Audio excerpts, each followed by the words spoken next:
Oh yes, oh yes. Welcome, welcome, welcome. We're back in the bathroom. And yes, it hasn't been that long since I dyed my hair. Reason being, as you probably can guess, is I did use semi-permanent red, and I did use semi-permanent red on parts of my hair.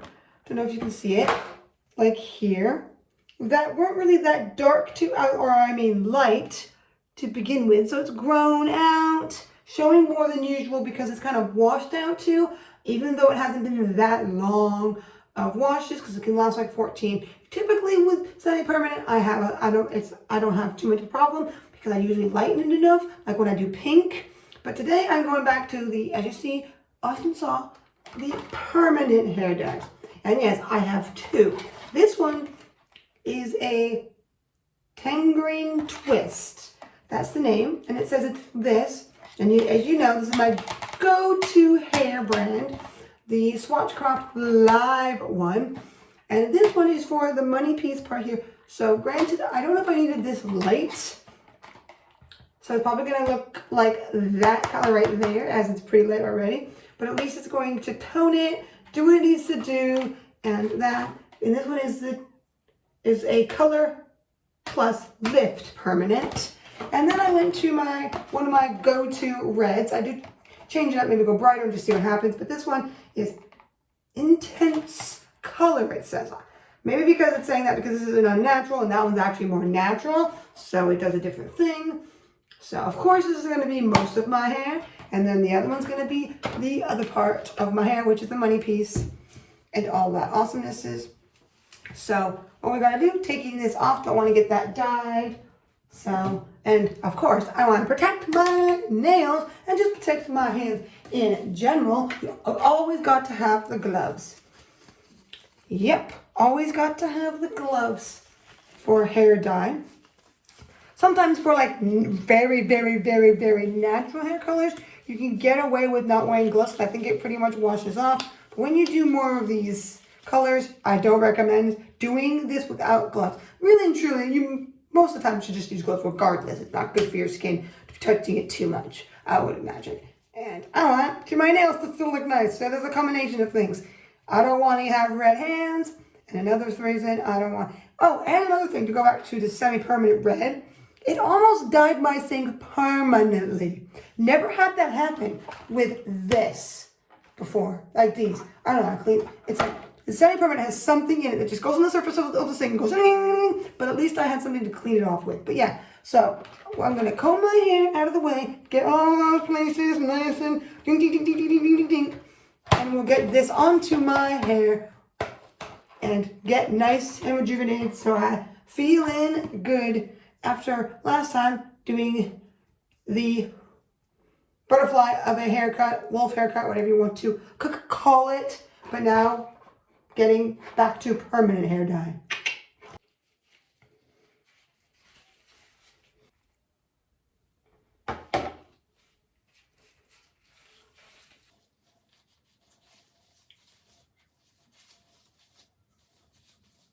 Okay, now it looks like I might have made too much of this hair dye, as I'm only doing it on my knee piece. Use it up. As I yellowify my hair with a crazed, well, it's orange and yellow, look like. Ooh, that's saturated to high heavens. I guess it could. It could just be like, it's okay, darn it. It goes, starts piling. Just making sure it's on the roots. Yes, I know, it's on my face. This is not a color that seems to do much to the face when it's the red, so.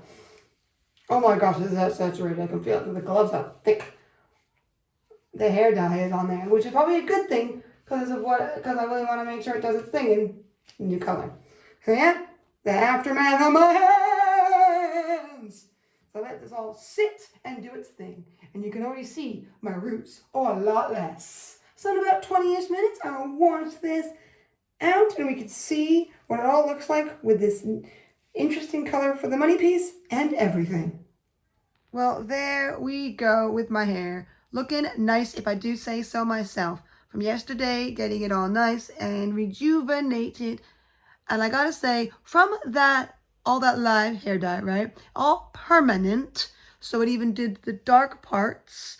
Reason being why it was so grown out before, as you know, because I used semi-permanent red on dark. So it did something temporarily, but didn't last as long as semi-permanent would if you put it on top of like more lighter hair, bleached or natural light. So of course, as it was washing out a little bit here and there, even though I was using red shampoo that adds slight color back in, it doesn't always help when the color underneath the semi-permanent is pretty dark. So, because typically when I do pink, if it's semi-permanent, I bleach the front and then I put it on and it lasts me with the shampoo.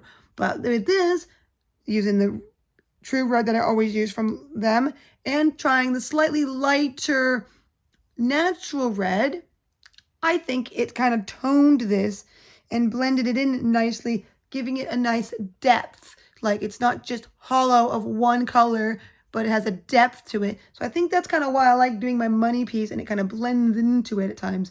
Except if I do pink, then it stands out more. But I am very happy with the outcome of it. Yes, I am very happy with the outcome of my hair. Kind of feeling more toned, if that makes sense, but with permanent hair dye.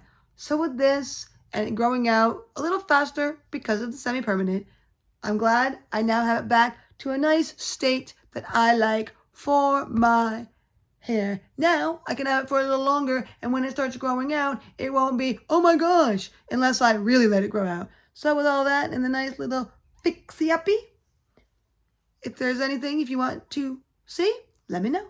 But there we go with my rejuvenation of my hair and my maxi way of doing my hair at home. Well, on that note, till next time, sparkle, sparkle, bam!